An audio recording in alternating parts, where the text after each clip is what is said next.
we stick with daylight saving time permanently? Stick. Do you think so? Stick with daylight savings time. The clocks spring forward on Sunday morning, and while you might be miffed about losing an hour of sleep, don't forget you get some extra daylight too. And after a dark pandemic year, it could just be the boost we all need.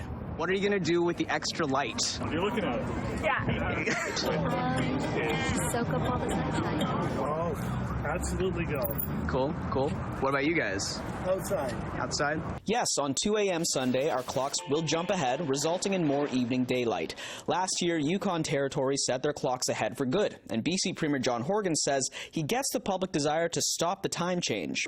Well, we have, as you know, amended our law so that we can do that right away, but we've also told British Columbians that we believe, and we've heard loudly and clearly from industry and others, that we should be in line with our southern partners. The states of Oregon and Washington also have legislation to stick with permanent daylight saving time, but moving to full-time DST isn't allowed in the U.S. by federal law and therefore requires an act of Congress. We need to be leaders here. We don't need to follow the states. We need to go first and they can follow.